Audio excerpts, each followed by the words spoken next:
Bonjour à tous. Alors, est-ce qu'une surprise générale pourrait se mettre en place, c'est-à-dire un rebond des actifs à risque? On va se refaire un petit suivi là aujourd'hui à l'ancienne comme je faisais. On ira voir le Nasdaq aussi, marché américain. Bon, les marchés à risque ont pris cher, hein, on va pas y revenir dessus. Depuis décembre où il y avait beaucoup d'insouciance, beaucoup de certitudes que rien ne pouvait baisser, que c'était celui qui prenait des profits qui presque avait rien compris à ce qui pouvait se passer par la suite. On va regarder tout ça. On va pas se précipiter, ok, dans une analyse à la hâte en étant perma bullish, etc. Et on va essayer de mettre de côté les émotions et on va tout simplement constater ce qui se passe, mettre du sens avec le long terme, le moyen terme, le court terme, parce qu'il y a beaucoup de confusions qui sont aussi liées à ça. C'est-à-dire que là, ben, bien sûr, si vous passez en daily, que vous ouvrez tous les jours vos graphiques, votre wallet, etc., personne n'a dit que le momentum. C'est pour ça que des fois il y a beaucoup d'incompréhension entre nous. Bon, il n'y a pas beaucoup. Ça va. Les commentaires, vous êtes gentils en ce moment, hein, mais est-ce que c'est le marché qui vous a calmé? J'en sais rien, mais vous êtes gentils. Oui, le momentum là est baissier. Ok, mais c'est pas une surprise. Je vous appelais à la prise de profit dans ces zones-là.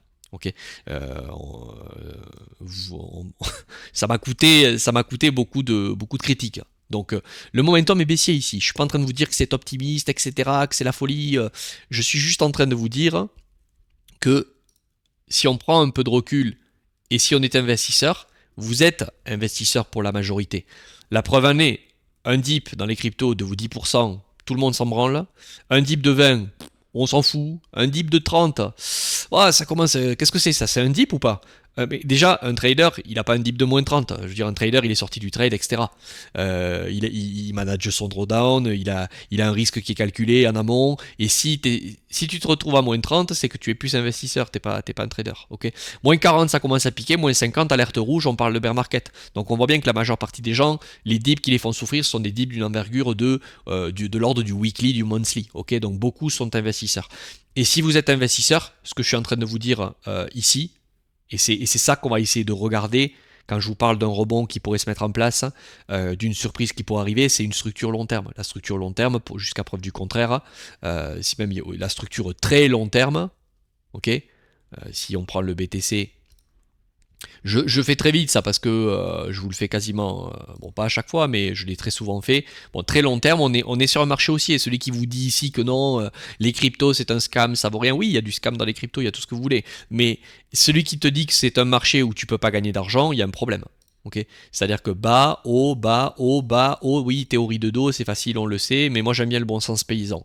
Je veux dire, c'est un marché où il y a eu des gros cycles haussiers, des cycles baissiers, ok, mais le problème, c'est pas les cryptos. Si certains sont incapables de gagner, c'est le money management, c'est je veux jouer au gambler, c'est la gestion du risque, c'est je veux pas prendre le temps de savoir si je suis investisseur ou si je suis trader. Je veux pas avoir la patience d'attendre les zones qui vont maximiser les chances de me mettre à l'abri parce que je viens d'arriver quand j'ai vu de la lumière. Bien souvent, je fais partie de la masse. J'ai pas envie d'accepter que je suis un poulet sans tête et que je fais partie de la masse parce que moi je suis meilleur que tout le monde, etc., etc. Mais objectivement, ce marché est haussier. D'accord? Pour un investisseur. Donc il y a un c'est un fait. Enfin, c'est un fait, c'est pas un débat. C'est un fait que le marché est haussier. D'accord? On passe en moyen terme. Donc ensuite, là, voilà, je continue ce que je suis en train de vous dire. Mis à part ce momentum à court terme qui est baissier, et oui, c'est dramatique pour les gens qui, un, n'ont pas voulu prendre de TP, deux, ont acheté dans des phases haussières et n'ont pas essayé d'acheter très creux dans des phases où il fallait y croire à acheter des prix très creux, se font corriger aujourd'hui. Mais le problème, c'est pas le marché. Encore une fois, le marché, il en a rien à foutre de vous. Il va faire ce qu'il veut. Il s'en fout que vous êtes arrivé trop tard, trop tôt, que vous vous appelez Pierre, Michel, Anastasia. Il en a rien à faire en fait le marché. Ok. Donc moyen terme, très rapidement, on est haussier. Ok. Nous avons une phase d'accu ici, une phase de distrib. Bon, bien non, maintenant on peut l'affirmer. Hein. Et potentiellement, ce qui est intéressant de savoir, c'est pas d'être sûr que ça va remonter ou pas. Ce qui est intéressant de savoir, c'est est-ce qu'il est possible que sur cette zone, le regard soit aujourd'hui à l'achat? Et c'est là, moi, que je décroche avec certains qui aujourd'hui te montrent des indicateurs comme quoi, voilà, bon, ça c'est parce qu'il y a quelqu'un que je connais qui a partagé ce genre d'analyse, ou je l'ai vu sur les réseaux sociaux. Vous avez maintenant des gens qui vous montrent des têtes de Bart inversées, ou des têtes de Bart, je sais pas quoi, Simpson. Il y en a qui vous montrent des RSI qui ont divergé. Oui, mais c'est trop tard. Le mal est fait. C'est trop tard de faire des analyses comme ça maintenant. C'est-à-dire que là, j'ai presque envie de dire, c'est dommage de faire des analyses bearish quand potentiellement on arrive sur un support. Ok. Donc la question c'est ça. Nous investisseurs, ce qu'on va regarder, c'est est-ce que sur ce support, c'est intéressant de payer, ou en tout cas c'est intéressant de commencer à avoir le regard à l'achat. Le mal est fait. Maintenant vous êtes, soit vous vendez ici en âme et conscience en vous disant je le sais mais la douleur est trop forte, je vends parce que je vends si vous voulez mais je sais que je vends un support mais je l'assume, mais j'arrête d'expliquer à la terre entière que c'est une super bonne idée de se poser des questions, de vendre sur des dips de tendance haussière, si vous voulez. Dans une tendance haussière, on buy le dip, ok. Dans une tendance, et je sais que c'est facile à dire, mais pourquoi les personnes le font? Dans une tendance haussière, on buy les dips, ok. Qu'est-ce qui est différent de ce que je viens de vous dessiner là avec ce que vous avez ici? Mettez à part la macro, tout ça, je la regarde la macro, il n'y a aucun souci, le fondamental, la macroéconomie. Je vous dis juste, le martien qui débarque ici, l'analyse technique encore une fois, parce qu'il y en a plein qui disent, bah on voit bien qu'encore une fois, bah, vous pouvez rien faire avec votre analyse technique parce qu'on ne peut pas prévoir les news. Mais je le répète, l'analyse technique, elle ne permet pas de prévoir les news. L'analyse technique, elle permet de repérer au sein de ce merdier à quel moment ça me coûtera pas cher si j'ai tort. C'est à ça que ça sert l'analyse technique. Ça sert pas à autre chose que ça. Ça sert juste à mesurer des risques récompenses, d'agir à l'achat ou à la vente en fonction du profil que je suis. C'est-à-dire que si je suis trader, il y avait peut-être des setups à l'époque ici de prendre long, ok, mais si ça se passait mal, je coupe. Par contre, si je suis investisseur, le problème c'était pas de forcer l'achat, c'était d'attendre des conditions d'investissement. Ok, donc là, ici, aujourd'hui, qu'est-ce qui est différent de ce que je viens de vous dessiner là? Bas, haut, bas, haut, bas, haut, bas, bas, haut, bas, haut, bas, haut. Il n'y a rien qui est différent. Et là, franchement, celui qui dit ouais, c'est de la mauvaise foi. C'est de la mauvaise foi parce que cette tendance, pas court terme, mais moyen terme ou long terme, est haussière. Ok. Donc, une tendance haussière peut effectivement, par contre, vous allez avoir raison, et c'est ça qu'on va traiter. Est-ce qu'on peut faire un truc comme ça? Et là, là oui, là je suis d'accord avec vous. Là, je suis d'accord avec vous de vous dire, dans la structure globale, j'attends deux choses pour dire que c'est baissier. Attention, j'attends pas ça pour prendre des profits. Rappelez-vous, je vais pas revenir. Allez voir le passé, si vous découvrez, allez voir le passé, le ton de la chaîne ici, et le ton de la chaîne ici. Quand tout le monde vous excitait la nouille, moi j'étais en train de me faire critiquer parce que je vous parlais de prise de profit. D'accord? Donc on passe sur ça. Mais on n'attend pas d'avoir des retournements très long terme pour dire ah ben il faut prendre des profits. Mais non, c'est trop tard, t'as tout perdu. Ok? Donc c'est pour ça on est humble, on comprend qui on est et on prend des profits sur la montée. D'ailleurs, au passage, je ne vais pas vous parler de cycle, mais pour la suite, je suis sur des accompagnements long terme au Swing Invest, si vous avez envie de rejoindre l'équipe, on est quasiment 100 personnes maintenant sur ce cycle. Depuis que j'ai commencé ça, c'était à peu près, je sais pas moi, mars 2023, peut-être par ici, peut-être avant, les premiers, on était par là. Si vous voulez mettre en place la suite, que ce soit vous débarquez, mettre en place une phase potentiellement d'accumulation, une stratégie de prise de profit future. Si vous êtes coincé, comment vous dégager si on venait avoir un rebond. Si vous voulez mettre en place une stratégie d'investissement actif, donc de swing invest, à la frontière entre le swing trading et l'investissement holder, pour mettre en place une vraie stratégie de prise de profit comme on a pu le démontrer sur les phases. Encore une fois, revenez, je ne vais pas refaire tout l'historique, sinon ça dure 10 000 ans à chaque fois. N'hésitez pas, vous avez le lien ci-dessous. Et vous pourrez rejoindre les quasi 100 membres que nous sommes maintenant au Swing Invest. Okay, méthodologie basée sur l'étude du prix semaine après semaine, de la psychologie de la foule, basée sur la capacité d'attendre des prix très creux pour maximiser les chances de se mettre à l'abri et pas avoir des certitudes que ça va être payant, mais dans un premier temps maximiser les chances que si ça part dans le bon sens, on sera gagnant. Ce qui va en découler, une volonté de prendre des profits plus tôt parce qu'on aura très bien acheté. Souvent, on ne veut pas prendre des profits parce qu'on s'est coincé. Donc après, on dit au marché, non, c'est pas moi qui ai merdé, c'est toi qui vas me rendre la connerie que j'ai faite. Et c'est là que les problèmes commencent. Donc ça commence par bien acheter, pour faciliter après la prise de profit et danser cette valse de gestion de risque avec le cycle. Si ça vous intéresse, vous avez le lien sous la vidéo pour voir si vous pouvez éventuellement, si c'est pour vous le Swing Invest. Pour la suite des événements, qu'on parte déjà en bear market. Moi, je suis pas un prophète, ok? Je joue pas le bear pour l'instant, je suis en train de réaccumuler, mais on soit déjà en bear ou en bull, le but c'est d'être en accord avec le risque et être prêt à tous les scénarios. Ça fait X fois que je vous le répète, c'est à vous de voir ce que vous voulez faire. Ok? Donc là aujourd'hui, potentiellement, c'est une zone où, si je suis martien que je débarque, je peux constater que c'est un dip dans cette tendance en tout cas. Ok ? Encore une fois, j'y reviens, nous sommes d'accord, haut, bas, haut, le momentum court terme est clairement baissier. Je suis d'accord avec vous. Il n'y a pas de souci sur ça. Mais moi, si je suis trader, je vais potentiellement, oui, effectivement, là, shorter ici, non, mais sur un rebond, tu peux rechercher du short, même si je trouve que c'est un peu tard, parce que si tu recherches du short ici, t'es pas du tout à jour en confluence avec au-dessus de ta tête. Au-dessus de ta tête, il y a de très fortes chances que jusqu'à preuve du contraire, la tendance moyen terme dise ta gueule à cette tendance court terme ici. Ça s'appelle la fractalité du marché. Il y a des gens qui ont les yeux rivés ici, ils sont investisseurs, tu sais pas pourquoi, mais ils ont les yeux rivés sur cette baisse, parce qu'ils sont en train de se faire éclater, bien entendu. Mais par contre, penser que tu as une idée de génie en disant à la terre entière qu'il faut vendre, que c'est fini ici, c'est ne pas prendre en compte la fractalité au-dessus de ta tête. Ok ? C'est hyper important de comprendre ça. Donc ça, c'est la première chose. Donc moi, là, ce qui pourrait, pour un investisseur, me faire dire que c'est fini, je recherche plus de l'achat, et je sais ça va en surprendre beaucoup, et c'est pour ça que je vous disais, non, on va pas attendre ça au swing invest pour prendre des profits, qu'on est obligé humblement de prendre des profits quand on peut le faire et quand ça monte, ok ? Parce qu'on veut pas attendre les signaux très long terme de sortie de cycle. C'est trop tard. Donc c'est soit le marché très violemment, chose que je ne crois pas, il va directement là, sans rebond majeur, nous attaquer ce niveau, et péter cette structure, ok ? Ouais, mais Benjamin, t'exagères, ça fait bas. Eh oui, mais d'un point de vue trimestriel, je suis désolé, hein. D'un point de vue trimestriel, pour venir affirmer que c'est bearish, est-ce que c'est bearish ça ? Non, c'est un pullback pour l'instant. Bougie pleine, clôture haussière, on n'a même pas encore pullbacké le haut. Tant que cette demand zone, entre guillemets, trimestrielle tient, vous pouvez en aucun cas affirmer que ce marché est baissier pour un investisseur. Oui, je suis d'accord, est-ce qu'il faut attendre ça pour plier les gaules ? Non, pas du tout. Mais c'est pour ça, encore une fois, qu'on achète creux, qu'on prend des profits sur la montée, parce qu'on veut surtout pas attendre ça pour décider de sortir. Mais jusqu'à preuve du contraire, et vous voyez, ça nous amène sur le range, c'est un pullback de range, c'est un dip, ok ? Donc qu'est-ce qui me ferait passer moi définitivement baissier sur ce marché ? C'est soit une cassure, et c'est ce qu'on n'aime pas, hein, une cassure en V-top, bam, de ce niveau, ok ? Et là, sur un rebond, c'est dans une tendance haussière, je vous dis on buy le dip, dans une tendance baissière, je vous dis on vend les rebonds. Et là, on serait vraiment dans cassure de structure, vente de rebonds. Là, c'est pas buy the dip si on fait ça. Pas trop précipitamment en tout cas.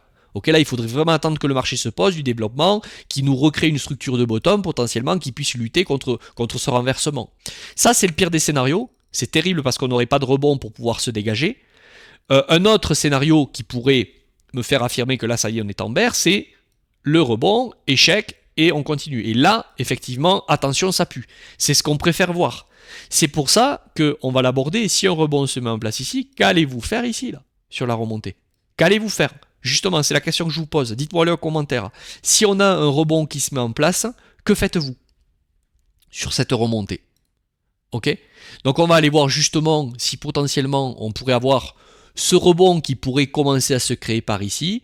Je vous spoil très rapidement, hein, puisque là pour le moment, ça c'est anecdotique, hein, le momentum court terme est toujours baissier.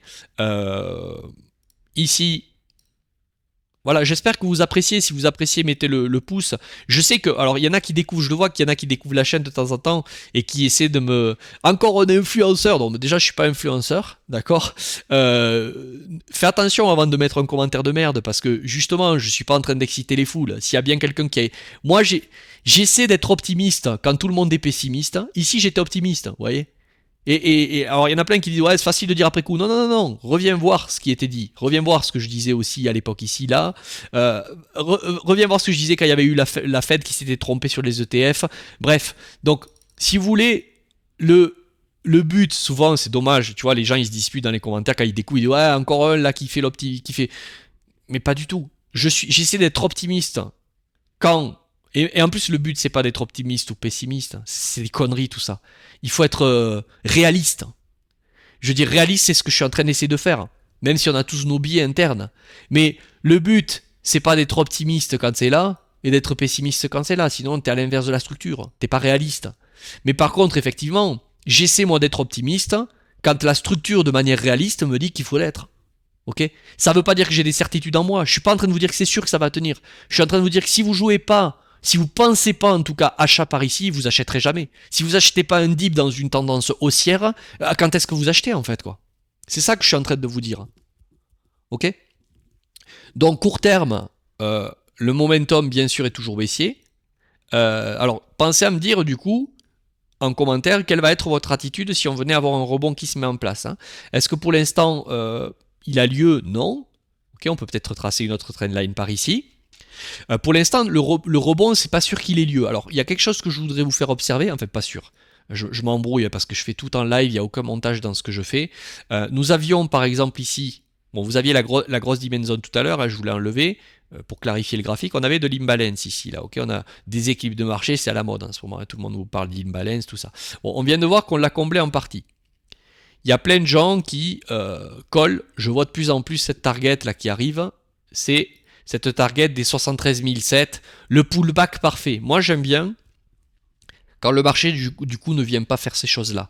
Pour l'instant il n'est pas en train de le faire, c'est-à-dire qu'il est venu cette semaine pour reprendre la liquidité sous cette mèche ici, ok. C'est intéressant de voir qu'on a comblé une partie mais qu'on en a laissé. J'aimerais bien... Enfin, quand je dis j'aimerais bien, c'est pas que j'aimerais bien. Je préférerais un rebond qui se mette en place maintenant parce que ça voudrait dire que potentiellement, tout ce qui attendait d'acheter le pullback parfait ici peuvent courir après le train ensuite.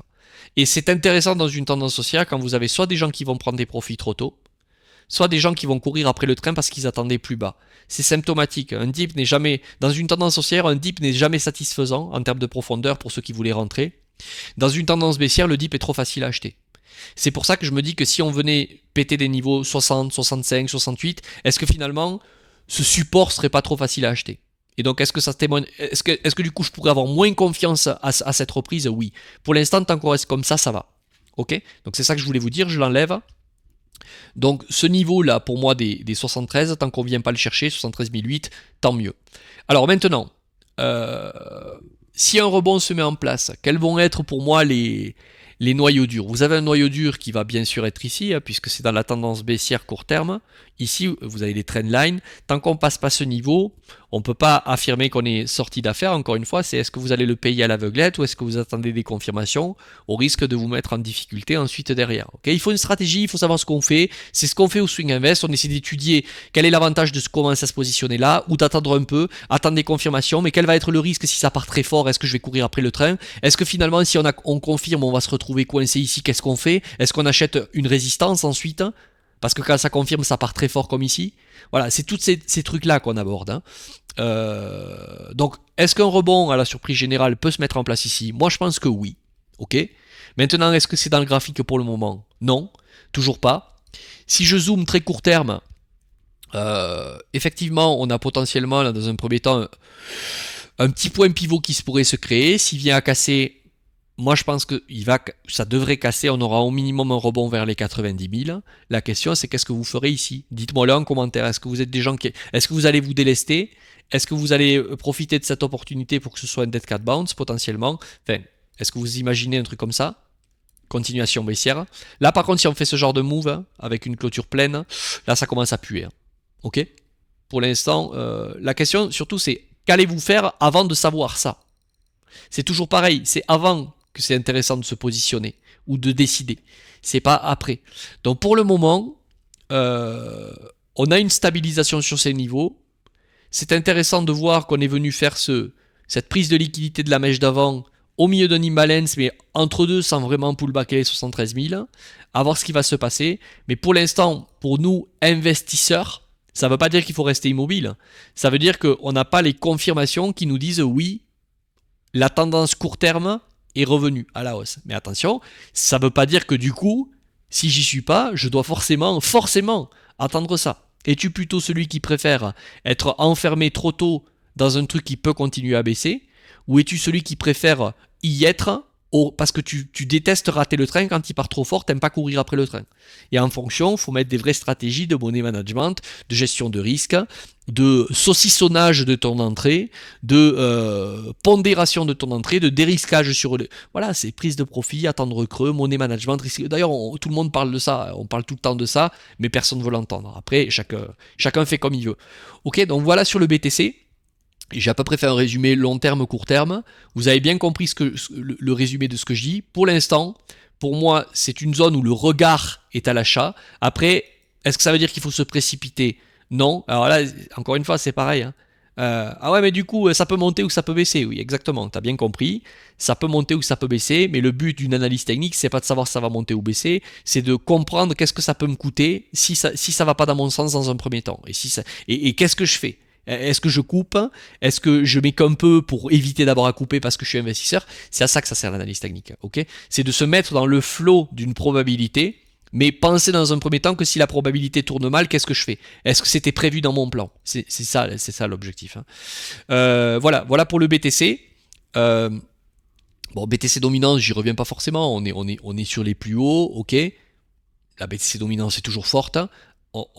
On attend potentiellement qu'elle lâche. Quand est-ce qu'elle va le faire? Nul ne le sait. Est-ce que j'ai fini ici? Je voulais partir juste ensuite sur le marché américain rapidement pour voir comment on est. Est-ce que c'est la fin du monde? Est-ce que c'est Bitcoin? Est-ce que j'ai quelque chose de plus à dire ici? Non, on peut regarder quelques indicateurs court terme. Là, daily, le momentum est toujours baissier. Il est potentiellement en train de nous faire une petite divergence ici. Bon, c'est anecdotique, franchement.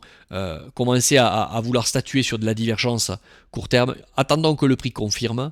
Et après on verra. Pour l'instant, tant qu'on est sous ces lignes de tendance ici, on ne peut pas officiellement dire que nous sommes dans une reprise haussière. Ok? Pensez vraiment à me le dire en commentaire. Qu'allez-vous faire? Qu'allez-vous faire si on a un rebond dans cette zone? Ok? Voilà. Il n'y a pas de ouais, t'as peur, tu vends, tout ça. Dites vraiment qu'est-ce que vous faites.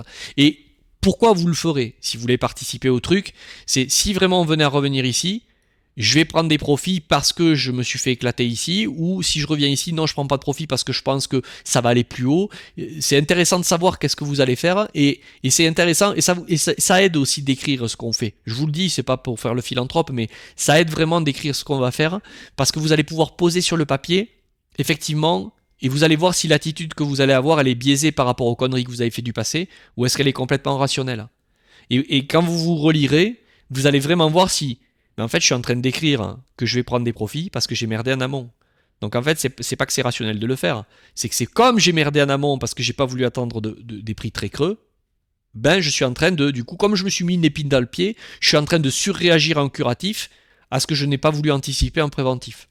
Ok? Ça paraît poétique comme ça, mais c'est très sérieux ce que je suis en train de vous dire. Je dis rarement des choses pour, même si j'aime bien rigoler, j'aime bien les blagues et tout, je dis rarement des choses pour faire le guignol en fait. Hein. Ok? Ensuite, voilà, j'ai terminé pour le BTC. On va aller sur le Nasdaq très rapidement. C'est pareil, hein, Nasdaq, putain, le marché va s'effondrer. Ok, combien il a pris? Combien on se prend? Au Bitcoin, au passage, je crois qu'on est sur 25-30% de correction. Ça, c'est connu, je dirais. Hein, c'est là, encore une fois, une tendance haussière, elle est faite pour se retourner. On le sait, tôt ou tard, on va rentrer en bear market. On est déjà peut-être rentré. D'ailleurs, je revenais hier sur le suivi marché que j'ai fait au Swing Invest. À une époque, alors je sais pas si je vous l'avais partagé sur YouTube, mais je crois que oui. J'avais parlé que ce cycle-là, je vous avais sondé d'ailleurs je vous avais fait des extensions en prenant le bas du cycle d'avant. Moi, je le fais à peu près, c'est pour rapidement vous dire ce que je suis en train de vous dire. J'avais fait ça et j'avais dit, ce cycle, c'était tout le monde, la majeure partie des gens disaient qu'on irait au 120, 120, 130. Et pour moi, c'était soit on couperait l'herbe sous le pied à tout le monde et on n'irait pas, et dites-le si vous étiez là quand j'en parlais à cette époque-là. Et qu'on irait du coup tout juste passer les 100 000 et couper l'un sous le pied et terminado, c'est fini. Et finalement, on a eu un Bitcoin qui a fait 16 000, 100 000 et c'est déjà exceptionnel. Soit finalement, on ira beaucoup plus haut que ce que les gens pensent parce que la majorité aura toujours tort. Le top, personne ne l'attendait à 69 000 au cycle d'avant. Ok? Donc c'est ça que je suis en train de dire. Mais ce que je suis en train de vous dire, c'est que peut-être c'est fini. Oui, bien sûr, une tendance haussière elle est faite pour un jour se retourner et que les permabères auront raison, ok. Mais potentiellement ici, c'est trop tard pour le dire à tout le monde. C'est-à-dire que c'est pas maintenant qu'il faut faire le guignol à dire faut vendre les copains, mais non. Bien sûr que c'est peut-être fini, mais dire à quelqu'un qu'il faut vendre ici, c'est potentiellement le forcer à racheter là, parce qu'il va être tellement frustré d'avoir fait tous les mauvais moves qu'il va racheter ici. Donc c'est inconscient de dire aux gens qu'il faut vendre un support. Voilà. Donc ça c'est la première chose. Par contre, voilà, est-ce que ça c'est pas déjà connu? Correction ici, combien on se bouffe? 50% sur le BTC. Correction ici, là. Hop, mince, je l'ai mal fait, excusez-moi, j'y reviens. 31% sur le Bitcoin. C'était fini ou c'était pas fini? Ouais, mais c'est pas pareil la macro. Tu t'en rappelles exactement qu'est-ce qui se passait ici? C'est fou à quel point on a la mémoire courte. Combien c'est là? 28%. Alors? C'est déjà connu, on s'en branle. Où est le problème? Ici, c'était quoi? 33%. Ouais, mais le problème, c'est que là, non, mais t'as raison, peut-être que c'est fini, mais c'est ça le truc, c'est que c'est ok. C'est irrationnel si, je le sais moi pourquoi les gens s'affolent. Parce qu'ils ont pas assez pris de profit partiel. C'est tout. Et même quand on a pris, ça pique. On en a pris, nous, et ça pique. Donc j'imagine même pas ceux qui ont pas bien acheté et qui ont rien ramassé comme profit. C'est fou à quel point la religiosité du holder en amont devient aujourd'hui il y a plus de dur à cuire là, il y a plutôt les jambes qui flageolent et et les fesses qui claquent en ce moment. C'est difficile de tenir une coquille de noix entre les fesses pour beaucoup. Et ouais, mais bon, c'est avant qu'il faut penser à ces trucs là. OK? Mais c'est pas pour autant qu'il faut du coup insulter les gens qui te disent que c'est difficile de vendre un support. Donc ces baisses se sont connues, il n'y a pas de problème, pour autant c'est peut-être fini, oui, bien entendu. Et la question c'est pas maintenant il faut passer à autre chose, je veux dire il faut accepter ce moment et plutôt que se focaliser sur l'événement, c'est plutôt quel est ton process quoi. Si c'est fini, qu'est-ce que tu fais? Comment tu agis? C'est fini, il faut apprendre du passé. Ça sert à rien d'être dans le passé ou dans le futur, il faut être dans le présent maintenant. Il faut être dans le présent, ok, c'est comme ça, il faut accepter. Il faut accepter le fait que je voulais, combien de fois je vous l'ai dit, la gestion du risque dans le moment présent, accepter que finalement le marché va faire ce qu'il veut et que vous n'êtes pas là pour faire un bras de fer avec lui mais pour faire une valse. C'est là que ça prend son sens tout ce que je vous dis depuis quelques mois. C'est assez. Qu'est-ce que tu fais? Tu veux encore tordre le marché? Comme ici tu voulais le tordre à cet endroit, lui disant t'as pas intérêt de baisser mon gars parce que je veux m'enrichir très vite. Mais maintenant il a baissé. Qu'est-ce que tu fais? T'as gagné ou t'as perdu? Il a gagné, c'est lui qui a gagné. Donc maintenant, qu'est-ce que tu fais avec ça? Soit tu t'énerves et tu dis ouais n'importe quoi, comment vous pouvez dire que c'est pas un bear? Soit maintenant tu te focuses sur le process et tu essaies d'avancer. Ok? Si le bear market est là, comme tu as tant de religiosité à le dire, n'explique pas à tout le monde qu'il faut vendre un support. Par contre, s'il y a un rebond, qu'est-ce que tu fais? Est-ce que tu vas vendre? Si finalement on casse baissier ici, est-ce que tu l'avais prévu? Comment tu agis? C'est tous ces trucs-là. Et donc allez, je termine par le Nasdaq. Si vous appréciez, faites-le moi savoir en commentaire. Je termine par le Nasdaq en dessous. Voilà, on va prendre un peu de recul. Ouais, c'est la crise, c'est la fin du monde. Bon, d'accord, mais bon, je veux dire, c'est un marché qui, pareil, qui monte beaucoup. Qu'est-ce que tu fous de la main dans le sac? Qu'est-ce que tu fous en difficulté? C'est ça que je veux dire. C'est si quand on est en difficulté sur ce genre de marché, c'est forcément qu'on a acheté là. Pourquoi tu achètes ici? Et si tu as acheté ici parce que tu es un trader, pourquoi tu es toujours en train de holder un achat d'ici? Si tu es trader, il y avait peut-être des longues à prendre, mais pourquoi t'es pas stoppé? Pourquoi t'es toujours dans le marché? C'est ça que je veux dire. Et je sais que ça plaît pas quand je dis des trucs comme ça. Les gens ils disent ouais mais c'est pas grave. T'as deux solutions à prendre ce genre de choses. C'est soit tu écoutes un peu en te disant ben c'est vrai que ce qu'il raconte c'est pas trop con. Qu'est-ce que je fous encore une fois la main dans le sac quoi. Ou tu dis bah ouais ben ce mec là il est con, il veut expliquer la vie à tout le monde, il a tout compris. Non j'ai rien compris. Plus j'en apprends plus je me rends compte qu'en fait c'est difficile et que je comprends rien. Donc je sais pas ce que je suis en train de dire. Ce que je suis en train de dire, c'est qu'il y en a marre que ce soit toujours la faute d'autre chose que ta gueule en fait. C'est forcément la faute à sa propre gueule. Quand on fait des conneries, il faut soi-même se remettre en question. Si on est dans la merde, c'est forcément parce que c'est soi-même qu'on a fait des conneries. Il faut le prendre pour sa gueule au bout d'un moment, ces conneries. Donc ce que je suis en train juste d'expliquer là, c'est que là, encore une fois, pour moi, on est en train de vivre une baisse sur le marché américain. Oui, ça peut aller plus bas, attention. On dit, parce que je vois tous les grands économistes qui vont arriver en me disant non, mais là c'est la récession, tout ça, ça va creuser. Oui, bravo, mais tu auras une chance sur deux, mais ça a déjà été dit ici. Et vous avez raison, l'économie, on le sait, c'est pourri. Ça va cracher au bout d'un moment, tôt ou tard, vous aurez raison, mais c'est dommage d'avoir raison une fois tous les 20 ans, quoi. Et pendant ce temps, vous avez des gens qui passent à côté des trains. Le marché est haussier, jusqu'à preuve du contraire. Oui, il y a des corrections. La question, c'est qu'est-ce que tu fous sur la photo ici? Qu'est-ce que tu fous sur la photo ici? C'est pour ça que souvent je vous ai dit le non-agir. Ça part, laissez partir le train. Si vous êtes investisseur, oui, ça peut monter, mais il faut attendre les zones. Vous voulez pas les attendre? Eh bien, rentrez sur des tops potentiels. Et quand on est ici, vous critiquez la terre entière, à part vous-même. Voilà. Donc pour l'instant, on est sur un retracement sur le marché américain. Moi, je vous spoil, j'ai payé. Je viens de payer, là, il y a quelques jours, une partie en monnaie manageant sur tout ce qui est marché américain, indice, ETF. On est sur du moins 13%. Mais il est où le problème, en fait? Moins 13% après avoir eu depuis août 2024 28%. Après, depuis octobre 2023, 58%. Il est où le problème du moins 13? Il n'y a pas de problème. Ici, c'était combien? Moins 38. Est-ce que vous êtes prêt à ça? Est-ce que pour autant, il n'y a pas eu de l'argent à faire sur la remontée ici? Ça nous amène où, moins 38? Moins 38, moi, si on y va, je continue à payer. Hein. Là, je paye doucement. Moins 38, c'est on revient. Regardez, je vais vous montrer un outil que j'utilise, tout simple, Fibonacci. Prenez ce bottom ici.